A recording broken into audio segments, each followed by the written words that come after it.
लो भैया बताएं। नमस्कार। आज की पत्रकार वार्ता में हमारे बीच में मधुबिया रसवाड़ा से मधुकर जी सम्मानित विधायक, हमारे स्थानीय विधायक बालाघाट से हमारे भाग्यश्री अंजुम मंजारी जी, वाराणसी से हमारे मुक्की भैया, ब्लॉक कांग्रेस कमेटी के अध्यक्ष श्याम जी, जिला पंचायत अध्यक्ष हमारे सम्राट भैया, रहीम भाई, हमारे संगठन मंत्री शफकत भाई भैया और हमारे नेता नगर पालिका सम्मानित कारू जी और यहाँ उपस्थित सभी सम्मानीय पत्रकार साथियों का मैं बहुत बहुत स्वागत करता हूँ। साथियों, आज की जो पत्रकार वार्ता रखी गई है, जैसा कि आप सब लोग जानते हैं, भारत एक गणतंत्र देश है और भारत में सत्ता पक्ष को जितना अधिकार दिया गया है, सत्ता पक्ष के साथ साथ एक विपक्ष की भी भूमिका हमारे इस लोकतांत्रिक व्यवस्था में है। विपक्ष जब अपनी भूमिका निभाती है, विपक्ष जब कोई अपनी आवाज़ उठाती है या विपक्ष का कोई प्रतिनिधि होता है, तो लगातार सत्ता पक्ष द्वारा उसको दबाने का प्रयास किया जाता है। चाहे वो मुद्दा जायज़ हो, सही मुद्दा हो या कोई भी मुद्दा हो, अगर वो सलाह चाहे विधानसभा हो या किसी भी हमारे स्तर के पदाधिकारी हों, जब सरकार को अगर सही मुद्दे और सही बात करते हैं तो उन मुद्दों को देखने के बजाय, समझने के बजाय उस मुद्दों को कहीं दूसरी दिशा लगातार सत्ता पक्ष द्वारा दिया जाता रहा है। अभी जैसा कि मैं आप सबको अवगत कराना चाहूँगा, अभी अपने बालाघाट जिले में माननीय मुख्यमंत्री जी का आगमन हुआ। माननीय मुख्यमंत्री जी बालाघाट आए और बालाघाट में उनका आगमन हुआ। आप सब लोगों ने देखा कि बहुत सारे शुभारंभ और लोकार्पण और उद्घाटन, भूमि पूजन का उन्होंने बहुत सारे निर्माण कार्यों का प्रारंभ किया। उस निर्माण कार्य में हमारे जिला पंचायत अध्यक्ष हैं सम्राट जी। चूँकि जिला पंचायत पूरे बालाघाट के हैं, 6 विधानसभा से वो लीड करते हैं, पंचायत के प्रतिनिधियों को लीड करते हैं और लोकतांत्रिक व्यवस्था में, संवैधानिक व्यवस्था में पंचायती राज व्यवस्था, उसमें सबसे सर्वोच्च संस्था के वो अध्यक्ष हैं। लेकिन जिस तरह से सत्ता पक्ष द्वारा इग्नोर किया गया, जो नाम पट्टिका उद्घाटन और लोकार्पण की जो नाम पट्टिका होती है, कुछ जगह ही उनका स्थान दिया गया और कुछ जगह स्थान नहीं दिया गया। हम विधायकों को स्थान तो मिला सत्ता पक्ष और विपक्ष के, लेकिन जो हमारे निर्वाचित जनप्रतिनिधि हैं, जैसे कि हमारे जनपद अध्यक्ष भी होते हैं, जिला पंचायत सदस्य भी होते हैं और हमारे कुछ पूर्व विधायक साथी भी हैं जो हमारी विधानसभा में हैं, जब सत्ता पक्ष द्वारा जब अपने पूर्व विधायक, पूर्व मंत्री का नाम पट्टिका में रखा जा सकता है, तो हमारा ये कहना था कि हमारे जो पूर्व में जो जनप्रतिनिधि रहे हैं, जिस भी विधानसभा, जिस भी क्षेत्र से आते हैं, पूर्व विधायक हैं, सम्मानी हैं, बड़े अच्छे पदों में रहे हैं, उनकी भी नाम पट्टिका, जैसे कि जैसे हमारी हिना कावरे जी हैं, सुश्री हिना कावरे जी हैं, उनका नाम पहले रखा गया और उसके बाद अचानक काटा गया। या तो रखते नहीं, लिखते ही नहीं, लेकिन अचानक नाम काटा गया। तो कहीं ना कहीं हमको ऐसा महसूस हुआ कि एक राजनीति के तहत ये सब किया जा रहा है और विपक्ष के लोगों को किस तरह से हम इग्नोर करें, विपक्ष के लोगों की आवाज़ को किस तरह से दबाने का काम करें, ये सत्ता पक्ष और शासन प्रशासन उसके दबाव में ये कार्य कर रहा है। तो मैं आपके माध्यम से ये कहना चाहता हूँ कि ऐसी प्रशासन की चेतावनी है कि सत्ता पक्ष में आकर ऐसा कोई कार्य ना करे। जो प्रोटोकॉल है, जो व्यवस्था है, उस व्यवस्था के तहत सबको स्थान मिले, सबका सम्मान हो, सबके कार्य हों। प्रदेश में बहुत सारे मुद्दे हैं, बेरोजगारी के मुद्दे हैं, युवाओं को हमको रोजगार नहीं मिल पा रहा है। किसानों को भारतीय जनता पार्टी ने चुनाव के समय वादे किए थे, हमारे युवा साथियों को वादे किए थे कि धान का समर्थन मूल्य हम 3100 रुपये करेंगे। बड़े अपेक्षा की सरकार बनने के बाद मुख्यमंत्री जी लगातार बालाघाट में मुख्यमंत्री जी का आगमन हुआ। बालाघाट जिला सबसे बड़ा धान उत्पादक जिला है, लेकिन बार बार उस प्रश्नों को शायद हमारे आप सब पत्रकार साथियों ने भी कई बार उनसे प्रश्न किया गया कि आपने विधानसभा चुनाव के पहले धान के किसानों का समर्थन मूल्य 3100 रुपये करने की बात, गेहूँ 2700 रुपये में खरीदने की बात आपने कहे थे। लगातार मुख्यमंत्री द्वारा उन प्रश्नों को टाला जाता रहा या कहा जाता रहा है कि नहीं, हम बहुत जल्द करने वाले हैं, कर रहे हैं। लेकिन अभी आपने देखा कि बालाघाट में उनका आगमन हुआ और आगमन पे उन्होंने केवल 4000 रुपये प्रति हेक्टेयर धान का बोनस देने की बात कही। तो कहीं ना कहीं ये छलावा है जो आप जनता से वादा करते हैं और चुनाव जीत जाते हैं, जब सत्ता में आते हैं तो तो जनता द्वारा को जो वादा आप करते हैं उन वादों के खिलाफ ही है, वो उन वादों को आप भूल जाते हैं। ये उनका चाल और चरित्र है। देखिए, निश्चित तौर पे बहुत सारी समस्याएं किसान की है, युवाओं को रोजगार नहीं मिल रहा है उसकी है, शिक्षा के क्षेत्र है, स्वास्थ्य है, महिलाओं के साथ हो रहे अत्याचार है, बहुत सारे ऐसे मुद्दे रहते हैं। और इन मुद्दों को लेकर अगर कोई बात सत्ता पक्ष के जवाबदार मंत्री हों, मुख्यमंत्री हों या किसी भी के सामने अगर जनता द्वारा जब अपनी बात रखी जाती है, मांग रखी जाती है, या हम सामाजिक परिवेश में रहते हैं, सामाजिक परिवेश में भी कई बार हमारे समाज के लोग कई मांगे रखते हैं, कई बातें रखते हैं। अगर उन मांगों को, उन बातों को अगर सत्ता पक्ष का कोई मंत्री ये कहे कि ये जो भीख मांगने की प्रवृत्ति है, ये भिखारीपन छोड़ा जाए, तो कहीं ना कहीं ये उस जनता का जिससे आप वादा करते हैं, जो जनता आपको राजा बनाती है, जो आपको सत्ता बनाती है, जो आपको पद तक पहुंचाती है, उस जनता का ये कहीं ना कहीं अपमान है। और कांग्रेस पार्टी इसका विरोध करती है और ये आह्वान करती है कि जो माननीय मंत्री हैं प्रहलाद पटेल जी, जिन्होंने जनता को भिखारी कहा, वो अपने शब्द वापस लें और माफ़ी मांगें। अगर वो ऐसा नहीं करते हैं तो कांग्रेस द्वारा मध्य प्रदेश कांग्रेस कमेटी के माननीय अध्यक्ष जीतू पटवारी जी और हमारे विपक्ष के नेता उमंग सिद्धार्थ जी और हमारे राष्ट्रीय महासचिव और कांग्रेस के वरिष्ठ नेताओं द्वारा ये कहा गया है कि अगर माननीय मंत्री जी अगर माफ़ी नहीं मांगते हैं, सरकार उस पर माफ़ी नहीं मांगती है, तो 6 तारीख को हम लोग ब्लॉक स्तर पे धरना और प्रदर्शन करेंगे। 8 तारीख को जिला मुख्यालय पर प्रदर्शन होगा, 10 तारीख को राज्य स्तर पर प्रदर्शन होगा और 11 से लेकर 15 तक जो हमारे मोर्चा संगठन है इसका जरूर प्रदर्शन करेंगे और सरकार से और मंत्री से उनकी इस्तीफे की मांग करेंगे। ये हम जीतू पटवारी जी, विपक्ष के नेता हमारे उमंग सिंगार जी, प्रदेश प्रभारी हरीश चौधरी जी, प्रदेश प्रभारी सह प्रभारी हमारे आनंद चौधरी जी, सभी लोगों ने मिलकर तय किया है कि ये अगर प्रहलाद पटेल जी अपने शब्द वापस नहीं लेते तो 6 तारीख को निश्चित तौर पर ब्लॉक स्तर पे इसका धरना प्रदर्शन, साथ में 8 तारीख को भोपाल के अंदर जिले का प्रदर्शन, तो भोपाल में विपक्ष के तौर पर 10 तारीख को सदन के अंदर भी और बाहर भी प्रदर्शन होगा। दूसरा प्रश्न ये उठता है, जो बाबा भीमराव अंबेडकर साहब ने जो संविधान दिया, संविधान के अंतर्गत जो लोकतंत्र जिसके तहत पूरी भारत की रचना रची गई, जिसके अंदर निर्माण, विकास और संविधान के अंदर जुडिशियल जितनी भी धाराएं सब बनाई गई, ऐसे वक्तव्य के ऊपर ये बाबा भीमराव अंबेडकर का संविधान ही काम करेगा और इनको माफ़ी मांगनी पड़ेगी। इस प्रकार से भारतीय जनता पार्टी का अभी व्यू चल रहा है। ये 5वां उनका कार्यकाल है, बीच में 1.5 साल का तत्कालीन मुख्यमंत्री कमलनाथ जी का कार्यकाल था। उसमें बहुत सारी चीज़ें थी जो किसानों के हित में थी, बेरोजगार युवकों के हित में थी, लेकिन समय कार्यकाल पूरा नहीं हुआ, वो नहीं हो पाई। लेकिन जो मैनिफेस्टो जो होता है, जिसके चलते हम जनता को लाभान्वित करने की बात करते हैं, तो भारतीय जनता पार्टी का जो मैनिफेस्टो था उसमें धान का समर्थन मूल्य 3100 रुपये, और तत्कालीन मुख्यमंत्री जो आज वर्तमान कैबिनेट मंत्री कृषि मंत्री श्री शिवराज सिंह चौहान जी के द्वारा था, कहीं ना कहीं उन्होंने 3100 रुपये धान समर्थन मूल्य, 2700 रुपये गेहूँ का समर्थन मूल्य, 3000 रुपये लाडली बहना, ऐसे बहुत सारे जनहित के अंदर जो वादे थे वो किया था। आज 1.25 साल पूरे होने को आ रहे हैं। सदन में हम लोग लड़ाई लड़ते हैं, जिले के माध्यम से, संगठन के माध्यम से हम लोग लड़ाई लड़ते हैं, और जब यहाँ पे मुख्यमंत्री महोदय आते हैं तो हमको ये बात किसानों को बड़ी चुभती है और ठगा सा महसूस करता है कि 4000 रुपये प्रति हेक्टेयर हम आपको बोनस देंगे। यहाँ आशा लगाए किसान बैठा है कि 3100 रुपये कब होगा।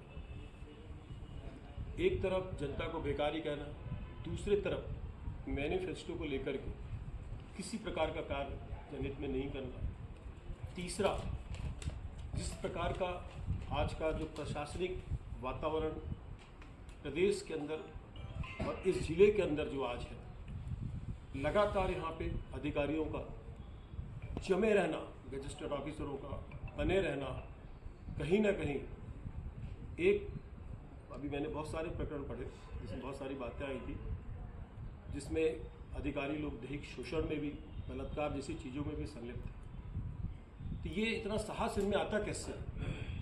इनमें इतना साहस इसलिए आता है कि कहीं ना कहीं शासन की नकेल जो प्रशासनिक सर्जरी भी कम है।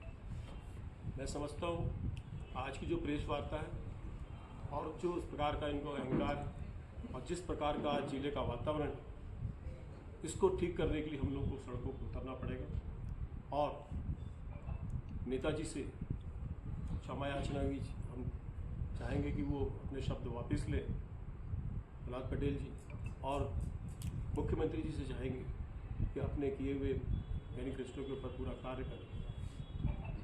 बातें बड़ी बड़ी हैं, लेकिन सिर्फ ऊपर की सजावट है, अंदर कुछ नहीं।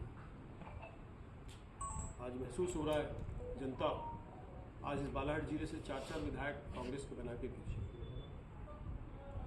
आज हम 4 विधायक यहाँ बैठे हैं, प्रशासन पूरी बात सुनता है, लेकिन जब तौल तराजू आएगा, जब विकास निर्माण की बात आएगी, तो कहीं ना कहीं वो जो 50 ग्राम के जो 2 बाट है वो 100 ग्राम को कम कर देते हैं। तो ये क्यों हो रहा है? ये राजनीति में इस प्रकार का अगर दोहरापन प्रशासन करेगा, ये शासन करेगा, तो हम 4 विधायकों को ये बर्दाश्त नहीं होगा। बालाघाट जिले के लिए, निर्माण विकास के लिए, हर प्रकार के लिए हम 4 विधायक संगठित हैं और प्रशासन को भी सचेत करते हैं कि आप हम लोगों की विकास निर्माण कार्य की अनदेखी ना करें। साथ में प्रहलाद पटेल जी ग्रामीण पंचायत मंत्री को भी हम आगाह करते हैं कि आप जब निर्माण कार्य की कोई योजना आप जिले के अंदर किसी विधानसभा को देते हैं तो पक्षपात ना करें। जनता मध्य प्रदेश की है और जनता ने जिता करके विधायकों को भेजा है। ये निश्चित है कि सरकार आपकी है, हम विपक्ष के, लेकिन सरकार आपकी लगातार 5 बार से बन रही है और हम लोग लगातार बालाघाट से विजयश्री लेते हुए कांग्रेस के लोग आ रहे हैं। आपके माध्यम से मैं यही कहना चाहूँगा कि बालाघाट जिला 4 विधायकों के साथ या अपनी मजबूत सरकार के साथ प्रशासन और अपना शासन चलाना चाहता है, जिसमें जनहित हो, जिसमें बेरोजगार युवक के लिए रोजगार की व्यवस्था हो, स्वास्थ्य और शिक्षा की व्यवस्था हो, सड़क निर्माण पुल पुलिया की व्यवस्था हो। सारी चीज़ों के ऊपर हम लोग कार्य करना चाहते हैं, निष्पक्षता के साथ काम करें। और ये ओछी मानसिकता, कहते पैर की मोच और छोटी सोच इंसान को पीछे करती है। छोटी बहन हिना कांवरे जी, सुश्री हिना कांवरे जी के लिए, विधानसभा उपाध्यक्ष के लिए, जिसका नाम जो होना था, जिस बोर्ड पे नाम होना था, वहाँ पे ओपनिंग के दिन फिर हॉकी ग्राउंड में उनका नाम नहीं था। ये मानसिकता ठीक नहीं है। ये 2019 में जो मुख्यमंत्री कमलनाथ जी थे, तब मॉनिट ए में हिना कांवरे जी के पत्र के ऊपर ये एस्ट्रो जो है सैंक्शन हुआ था। ये बात सत्य है, लेकिन आज उनका नाम नहीं होना ये खेद है। ये छोटी छोटी चीज़ों के ऊपर अगर ध्यान नहीं देंगे तो जनता ने इनको 2 किया है, जनता इनको 0 करेगी और इस प्रदेश के अंदर आने वाले समय में युवा कांग्रेस मजबूत कांग्रेस संगठन के साथ कार्य करेगी। अभी जो हमारे पंचायत ग्रामीण विकास मंत्री श्री प्रहलाद पटेल जी का जो बयान आया, यह निश्चित रूप से एक तकलीफदेह बयान है। हम सभी यहाँ, हम जितने चुने हुए जनप्रतिनिधि बैठे हैं, हमको ये नहीं भूलना चाहिए कि हम जिस जनता के बदौलत यहाँ बैठे हैं, वही जनता हमारी सर्वमान्य है। हमारे भारत देश के संविधान को जो परम पूज्य बाबा साहब अम्बेडकर जी ने जो हमें व्यवस्था दी है, लोकतंत्र की व्यवस्था। भारत देश दुनिया का सबसे बड़ा लोकतांत्रिक देश है और लोकतंत्र का मतलब ही है जनता के द्वारा, जनता के लिए, जनता का शासन। आज जनता जिसको चाहे उसको पद पे बैठा देती, जनता जिसको ना पसंद कर दे उसको 1 मिनट भी नहीं लगता कि उसके खिलाफ में मतदान कर दे और जनता उसको ज़मीन पर धराशायी कर दे। तो लोकतंत्र में जनता बड़ी है। और एक बात यह है कि जो जन नेता बन जाता है, जो जनता के द्वारा चुन लिया जाता है, वो उससे अपेक्षाएं जनता की नहीं रहेंगी तो किससे रहेंगी। आज हम भी एक छोटे मोटे जनसेवक हैं, हम भी कहीं जाते हैं, सैकड़ों लोग हमें आवेदन देते हैं, हमारे कार्यालय में आकर देते हैं, कई सार्वजनिक स्थलों पर देते हैं, सभा मंचों पर आकर देते हैं, तो हमें हाथ जोड़कर उनको अभिवादन करके उनके आवेदन को लेना पड़ता है और हमारी क्षमता है या नहीं है, लेकिन संतोषप्रद जवाब भी देना पड़ता है कि ठीक है भैया, हम पूरा प्रयास करेंगे, आपकी अपेक्षाओं को पूरा करेंगे। तो इसमें जनता के द्वारा भीख मांगने वाली बात तो कहीं है ही नहीं। आज जनता ने आपको चुना है तो जनता आपसे अपेक्षा करेगी और आपको उनकी अपेक्षाओं पे खरे उतरने की जिम्मेदारी बनती है। यही तो लोकतंत्र है। अब हम जो जिनके आज हम वोट मांगने जाते हैं तो हम सबके घरों में जाकर हाथ जोड़ते हैं और यही कहते हैं कि भैया ध्यान रखना, दीदी ध्यान रखना, भाभी जी ध्यान रखना, माता जी ध्यान रखना। चरण छूकर हम प्रणाम करके निवेदन करते कि हमें आप अपना समर्थन देना, अपना वोट देना। तो लोकतंत्र में जनता मालिक है और जनता को पूरा अधिकार है अपने नेता से अपनी बात रखने का, आवेदन देने का, निवेदन करने का, अपने क्षेत्र के विकास कार्यों की अपेक्षा करने का। जनता को पूरा अधिकार है और मालिक है जनता। हम जनता के सेवक हैं, जनता हमारी मालिक है। इसलिए अगर कोई भी नेता, कोई भी जनप्रतिनिधि अगर पद में आने के बाद अगर अहंकार की भाषा बोलता है, अगर जनता को उसका सम्मान नहीं करता, लोकतंत्र का अपमान करता है, तो निश्चित रूप से जनता उसको समय आने पर आईना दिखाने से कभी बाज नहीं आती। इस बात का हमें हमेशा ध्यान रखना चाहिए। इसलिए आदरणीय प्रहलाद पटेल जी ने जो बयान दिया है, मैं तो यही कहना चाहूँगी कि उनका ये बयान कहीं से भी सही नहीं है, गलत है।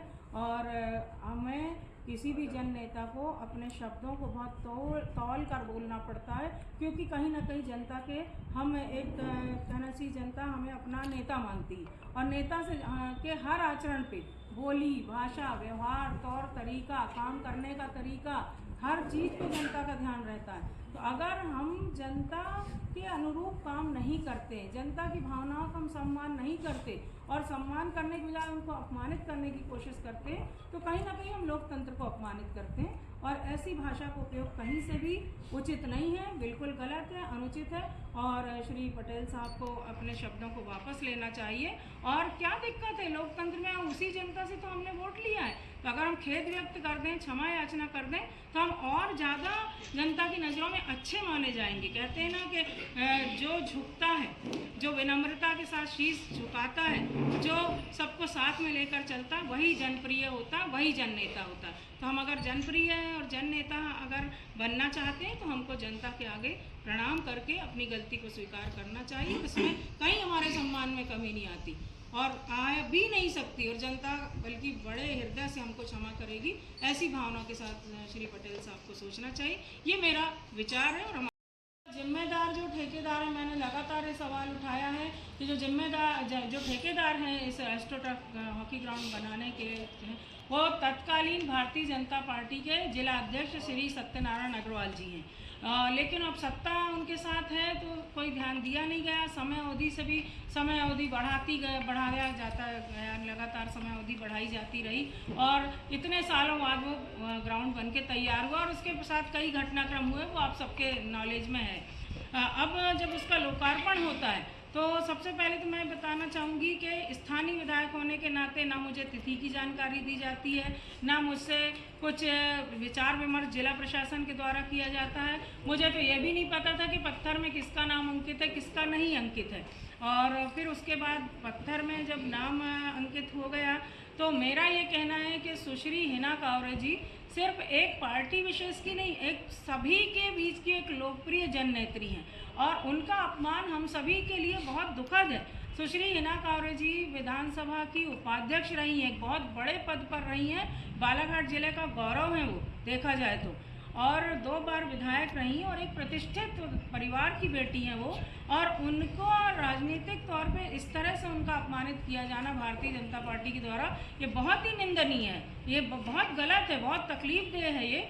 जब उनका नाम पत्थर में अंकित हो गया, जब खेल अधिकारी श्री चौरसिया जी सुश्री हिना कांवरे जी को फ़ोन पे बुलाकर सम्मानित करने के लिए बुला रहे हैं कि आप आइए मैडम, आपको आना है, और उसके बाद उनका दूसरे दिन पत्थर से नाम उनका हटा दिया जाना, नया पत्थर लगा दिया जाना, और जो लोग भारतीय जनता पार्टी के पूर्व हैं उनके सबके नाम अंकित होना, और उसमें हमारे एक जन नेत्री का नाम कट कर देना, ये भारतीय जनता पार्टी की ओछी मानसिकता है, छोटी सोच का परिचय है ये। जब नगर पालिका के पूर्व भाजपा के अध्यक्षों के नाम दर्ज हो सकते हैं उसमें, तो विधानसभा की पूर्व अध्यक्ष 2 बार की एमएलए का नाम क्यों नहीं दर्ज होना चाहिए? अभी वर्तमान में पार्टी की वो हमारे मध्य प्रदेश की वो महिला संगठन की भी वो प्रमुख हैं, आप लोग जानते हैं, और उपाध्यक्ष भी हैं वो जिला प्रदेश कांग्रेस कमेटी की, और इतने गरिमापूर्ण पद पर बैठी हुई एक जन नेत्री का नाम हटा के उनको इस तरह सरेआम अपमानित करना, ये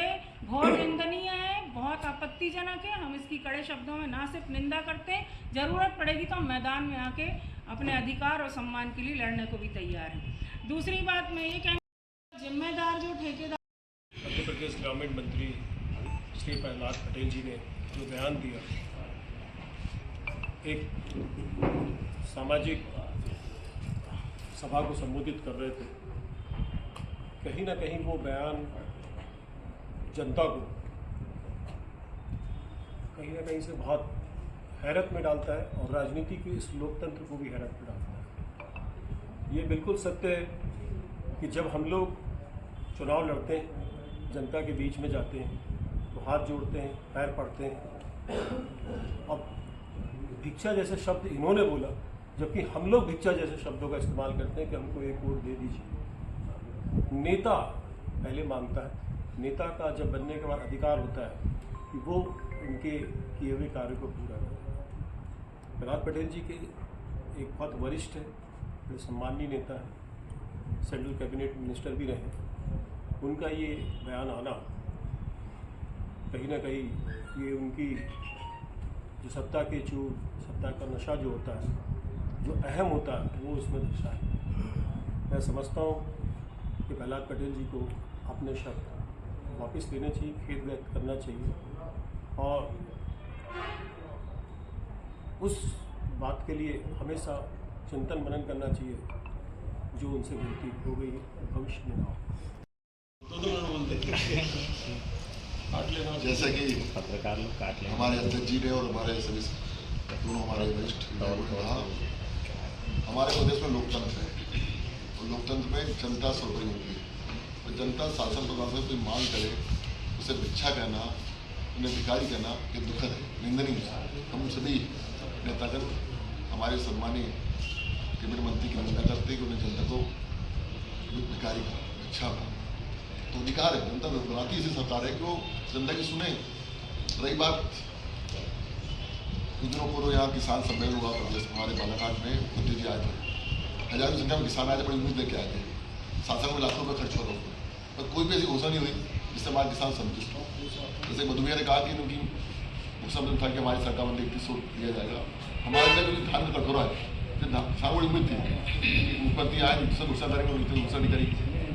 अभी किसानों को डीएपी नहीं मिल रही है, अभी बिजली का संकट रबी लगी प्रदेश हमारे जिले में, बिजली नहीं मिल रही है, वोल्टेज डाउन है, ट्रांसफर नहीं लग रहे हैं। उसके अलावा जो संस्थाएं, जो किसानों की हित संस्थाएं, भाजपा की सरकार में चुनाव नहीं हो रहे हैं, सोसाइटी चुनाव नहीं हो रहे हैं, मंडी चुनाव नहीं हो रहे हैं, नए सभी चुनाव नहीं हो रहे हैं। इसके अलावा लगातार जिला प्रशासन द्वारा प्रोटोकॉल का उल्लंघन किया जा रहा है। उस दिन हिना काबे का नाम नहीं होना, हमारे सरनाथ भैया का किनारे बैठना, तो लगातार में यदि इस तरह का उल्लंघन करे होगा तो वो मजबूरन आज तक पैसा में दिए। हमारा ये कार्यक्रम चरणबद्ध है, संजय ने कहा ना, धीरे धीरे हम गांधी के लोग हैं, पर हम स्वतः बड़े लोग भी हैं। हम जमीन लड़ना चाहते हैं, हमारी पार्टी का जन्म आंदोलन से हुआ है। लगातार इस तरह से प्रोटोकॉल का उल्लंघन होगा, जब उनके पार्टी के पूर्व मंत्री को नाम आ रहे हैं और हमारी जिन्होंने उनके कारण जिले में मुख्यालय में एसपी पर उनका नाम नहीं है, तो बारिश की गलती होगी तो वो मजबूरन रोड पर आना पड़ेगा।